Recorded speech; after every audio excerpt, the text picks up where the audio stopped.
ଏଇ ସକାଳେ ସକାଳେ ଆସିକି ପହଞ୍ଚି ଯାଇଛୁ ନା ତୁ ସକାଳେ ସକାଳେ ଆସିକି ପହଞ୍ଚି ଯାଇଛୁ ନା ଦେଖ ମାଙ୍କଡ଼ ମାଙ୍କଡ଼ ମାଙ୍କଡ଼ ଦେଖ ଏପଟେ କାହିଁକି ଛୁଆ ଏ ଦେଖି ଛୁଆ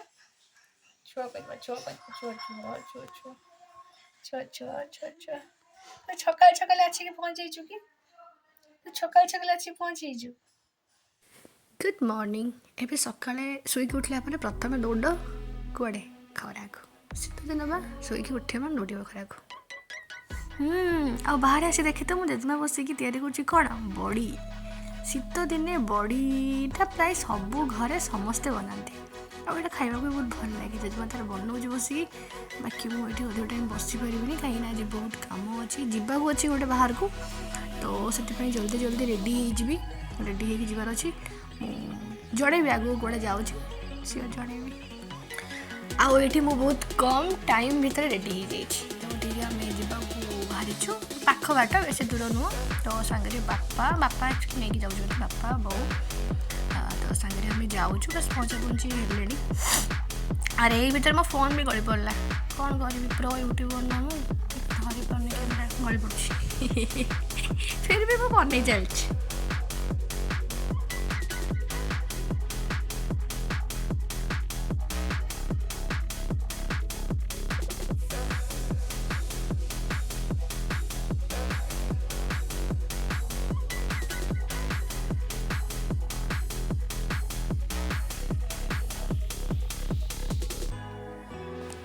ମୋତେ ଲାଗିଥିଲା କ'ଣ କି ପହଞ୍ଚିଗଲୁ ବୋଲି କିନ୍ତୁ ନାଇଁ ଆହୁରି ବହୁତ ବାଟ ଥିଲା ଯାଉଥିଲୁ ତ ତାପରେ ମୁଁ ଏଠି ଟ୍ରାଏ କଲି ସେ ସନରୁଫକୁ ଖୋଲିବା ପାଇଁ ବାକି କ'ଣ ପାଇଁ କେଜାଣି ଏଇଟା ଜାମ୍ ଥିଲା କି କ'ଣ ଟୋଟାଲି ବାହାରିଲାନି।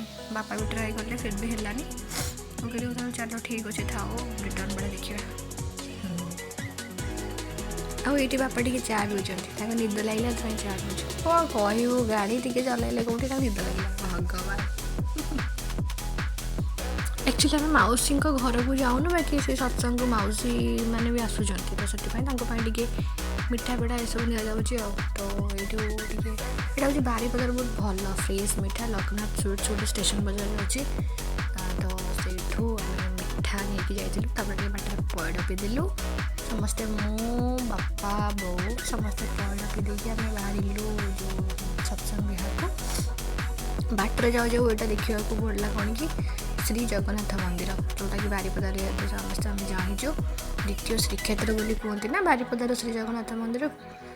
ଏଇଟା ହେଉଛି ଶ୍ରୀ ଜଗନ୍ନାଥ ମନ୍ଦିର ପୁରା ଏକ୍ଜାକ୍ଟ କ'ଣ ଆମର ପୁରୀ ଭଳିଆ। ତାପରେ ଏଇଟା ହେଉଛି ଆଉ ଗୋଟେ ଫେମସ୍ ଜିନିଷ ହେଉଛନ୍ତି ମା ଅମ୍ବିକା। ବାରିପଦାରେ ତ ଦୁଇଟା ଜିନିଷ ଶ୍ରୀ ଜଗନ୍ନାଥ ଆଉ ମା ଅମ୍ବିକା। ଏଇଟା ହେଉଛି ମା ଅମ୍ବିକାଙ୍କ ମନ୍ଦିର। ଟାଇମ୍ ନଥିଲା ତ ଓହ୍ଲେଇ ପାରିଲୁନି ଜଲ୍ଦି ପଳେଇକି ଯାଇକି ଆମେ ପହଞ୍ଚିଗଲୁ ଏଠି ସତ୍ସଙ୍ଗ ବିହାରରେ।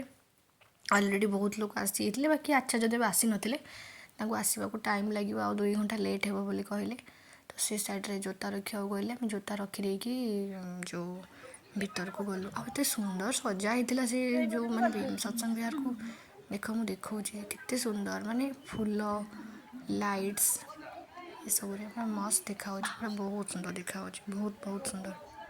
ଏଠି ଆକ୍ଚୁଆଲି ଭଏସ୍ ଶୁଭୁନଥିଲା ଏତେ ଜୋରରେ ମାଇକ୍ ସାଉଣ୍ଡ ହେଉଥିଲା କ'ଣ କରିବୁ ଆଉ। ଏଇଟା ସତ୍ସଙ୍ଗ ବିହାର ଯେଉଁ ଭିତରେ ଆଚାର୍ଯ୍ୟମାନେ ସବୁ ବସିଛନ୍ତି ରୁମା ବସିଛନ୍ତି। ତାପରେ ଏଇଠି ଟିକେ ଅଳ୍ପ ଟିକେ ନେଇଛି ବିକଜ ଏଠି ଫୋନ୍ ଏଲାଉ ନଥିଲା। ତାପରେ ମାନେ ଫୋନ୍ ଏଲାଉ ନଥିଲା ଯେହେତୁ ନା ମୁଁ କିଛି ବି ସୁଟ୍ କରିପାରିଲିନି। ଆଚାର୍ଯ୍ୟଦେବ ଆସିକି ଯେତେବେଳେ ପଳେଇଲେ ଏଇଟା ସରିଗଲା ପରେ ମାନେ ଆଚାର୍ଯ୍ୟଦେବ ଗଲା ପରେ ଏଇଟା ରିଟର୍ନ ଟାଇମ୍ରେ ଟିକେ ନେଇଗଲି ଆଉ। ଏଠି ପଛରେ କ'ଣ ବାପା ଫଟୋ ନେଉଛନ୍ତି ନା କ'ଣ।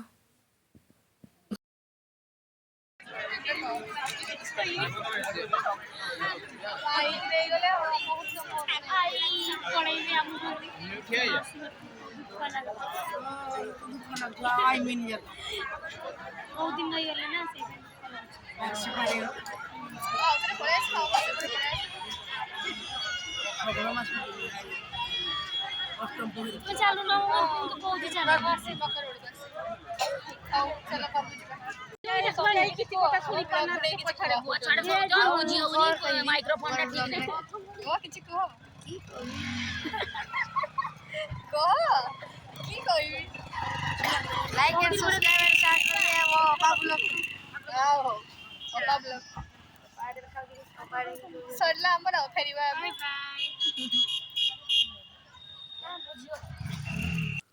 ଏଇଟା ଆମ ଘର ପାଖାପାଖି ଆମେ ପହଞ୍ଚି ଯାଇଥିଲୁ। ଆରେ ଏତେ ଟାୟାର୍ଡ଼ ଥିଲି ମୁଁ ମଝିରେ କିଛି ବି ନେଇପାରୁନଥିଲି। ତାର ମୋ ଫୋନ୍ରେ ଗୋଟେ ମାନେ ମେନ୍ ଜିନିଷ ଚାର୍ଜ ବହୁତ କମ୍ ଥିଲା, ବଡ଼ ମିଷ୍ଟେକ୍ ଗୋଟେ।